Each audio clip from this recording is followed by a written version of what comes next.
A paz do Senhor Jesus Cristo, meus irmãos, Deus abençoe cada um de vocês. Convido os irmãos a acompanhar comigo o Êxodo. Vamos estar fazendo a leitura do capítulo 9. Eu estou com vontade de fazer o 10 também, então provavelmente eu vou fazer os dois. Vou fazer um agora, depois eu vou continuar. Amém? Que vai dizer assim: a praga da peste nos animais já começa aumentando. Lembra que nos vídeos passados foram aumentando a fúria de Deus de degrau em degrau? Meus irmãos, em Apocalipse também tem uma passagem que é assim: se não me engano, são 7 taças da fúria de Deus. Meus irmãos, eu tô chutando, tá? Porque esse tipo de numerologia eu não gravo, mas eu tô chutando. Você que gosta de ler a Bíblia, acompanha aí. Se quiser, pode deixar até no comentário, mas se não me engano, são 7 ou 12. Um desses dois. Amém?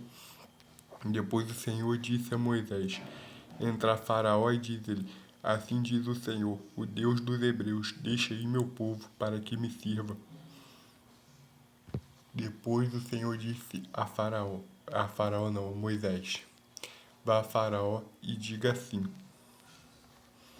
assim diz o Senhor, o Deus dos Hebreus, deixa aí o meu povo para que me sirva.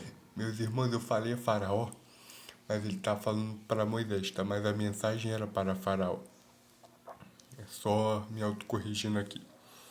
Porque se recusares deixá-los ir, ainda, ainda por força os detiveres.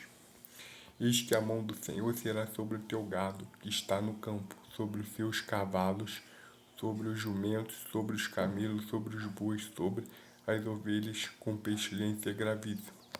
Meus irmãos, aqui ele está falando que se o faraó se recusar a deixar o povo partir, a fúria do Senhor iria sobre toda a criação de gado do faraó, os cavalos, os bois, todo esse tipo de animal, meus irmãos. A fúria do Senhor seria sobre todos eles. Ia ter doença e pestilência gravíssima. O Senhor fará separação entre o gado dos israelitas e o gado dos egípcios, para que nada morra de tudo que for dos filhos de Israel, ou seja, o gado do povo de Israel ia ficar intacto, nada deles ia morrer. O Senhor assinalou certo tempo, dizendo: amanhã fará o Senhor esta coisa na terra. Falou que amanhã iria começar, no dia seguinte, no tempo deles, meus irmãos. Hoje, óbvio que amanhã não vai acontecer nada, porque isso aqui tá falando do tempo deles. Amém? E o Senhor fez esta coisa no dia seguinte, e todo o gado dos egípcios morreu, porém do gado dos filhos de Israel não morreu nenhum. E Faraó enviou a vir, eis que do gado de Israel não morrera nenhum, porém o coração de Faraó se endureceu e não deixou ir o povo.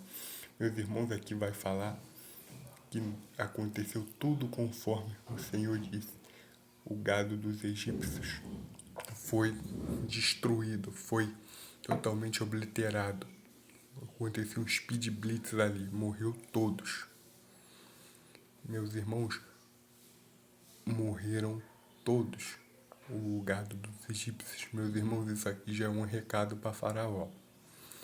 Para ele entender que a coisa só vai aumentando, depois ia chegar uma praga que ele não ia suportar, onde mais ia doer, mas ele não entendeu. A praga das úlceras. E disse o Senhor Moisés e Arão: tomai vossos punhos cheios de cinza e de forno, e Moisés espalhe para o céu, diante dos olhos de Faraó, e torna-se ao pó miúdo sobre toda a terra do Egito, e tomará em sarna, que arrebate em úlceras, nos homens e no gado, por toda a terra do Egito. Eles tomaram a cinza do forno, puseram-se diante de Faraó, e Moisés espalhou para o céu. Tornou-se tudo em sarna, que arrebentava em úlceras, nos homens e no gado, de maneira que os magos não podiam parar diante de Moisés por causa da sarna, porque havia sarna em magos e todos os egípcios. Porém, o Senhor endureceu o coração de Faraó, não os ouviu, como o Senhor tinha dito a Moisés.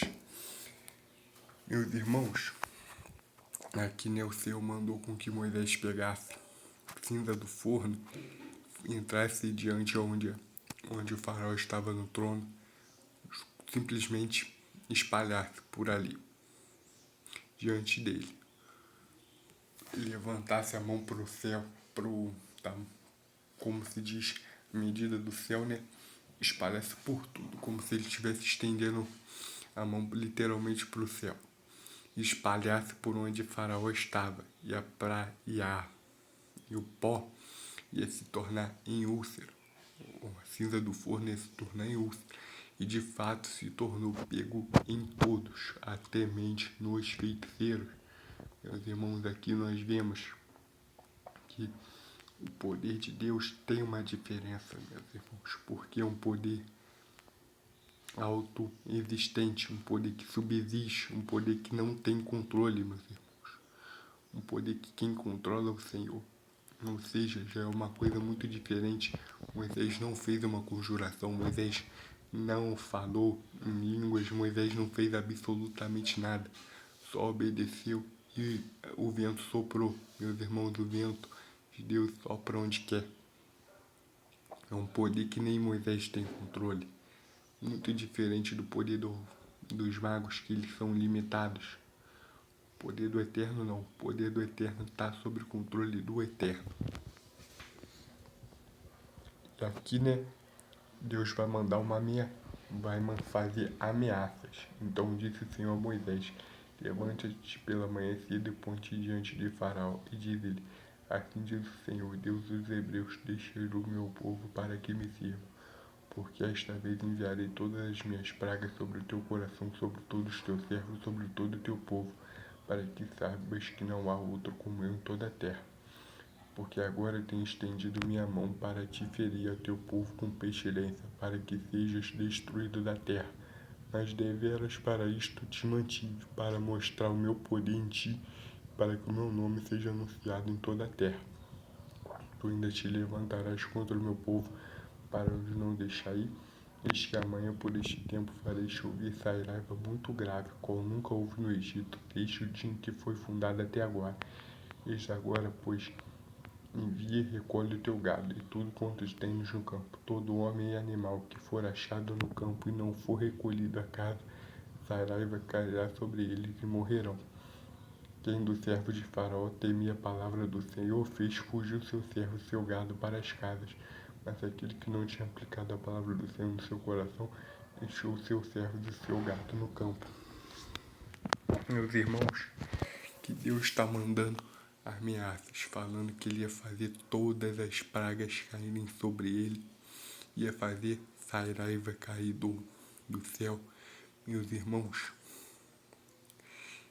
que eles estavam pensando? O que ele estava pensando, meus irmãos? Que ele ia. Meus irmãos, Faraó estava com o coração tão endurecido que ele ainda assim teimava em ficar diante de Deus.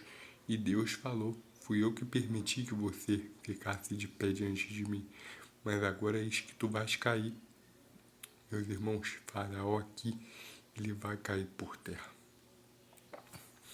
Meus irmãos, vai ser uma sequência. Uma sequência. Só aumentando a fúria do Eterno diante dele. O Eterno só vai liberar mais e mais poder sobre ele. E aqui foi dito que era para que os servos ficassem em suas casas e seu gado também ficasse na sua casa. Mas não, ele é teimoso. E assim vamos dar continuidade. A praga da saraiva. Então disse o Senhor a Moisés: estende a tua mão para o céu e haverá saraiva em toda a terra do Egito, sobre os homens, sobre o gado, sobre toda a erva do campo, na terra do Egito. E Moisés estendeu sua vara para o céu. E o Senhor deu trovões e saraiva, e fogo corria pela terra. E o Senhor fez chover saraiva sobre a terra do Egito, e havia saraiva e fogo misturado entre a saraiva, muito grave, que nunca houve em toda a terra do Egito.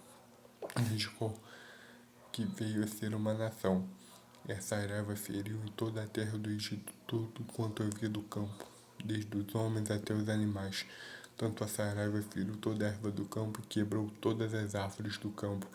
Somente a terra de Gozen, onde estavam os filhos de Israel, não havia Saraiva. Então o faraó mandou chamar Moisés e Arão e disse: Esta vez pequei. O Senhor é justo, mas eu e meu povo ímpios.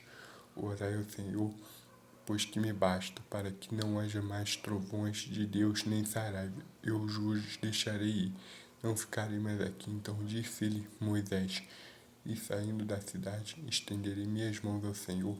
Os trovões cessarão, não haverá mais Saraiva, para que saibas que a terra é do Senhor. Todavia, quanto a ti, teus servos, eu sei que ainda não temerei diante do Senhor Deus. E o linho e cevada foram feridos, porque cevada já estava na espiga, no linho da cana, mas o trigo, o centeio não foram feridos, porque estavam cobertos. Saiu, pois, Moisés de Faraó da cidade, estendeu suas mãos ao Senhor e cessaram os trovões de Saraiva, e chuva não caiu mais sobre a terra. Vendo Faraó que cessou a chuva de Saraiva, os trovões continuou a pecar, e agravou seu coração, ele e seus servos, e assim o coração de Faraó se endureceu, e não deixou ir os filhos de Israel, como o Senhor tinha dito por Moisés. Meus irmãos, aqui nós vemos que a Saraiva consumiu tudo que eles estavam produzindo, tudo quanto é material da plantação, da colheita, meus irmãos. A Saraiva consumiu tudo. E o faraó fez com que Moisés orasse para que isso cessasse, e de fato cessou. Só que o coração dele continuou endurecido. Meus irmãos, vocês vão ter acesso à continuação. Daqui a pouco eu vou estar indo para o capítulo 10. Deus abençoe cada um de vocês. Amém.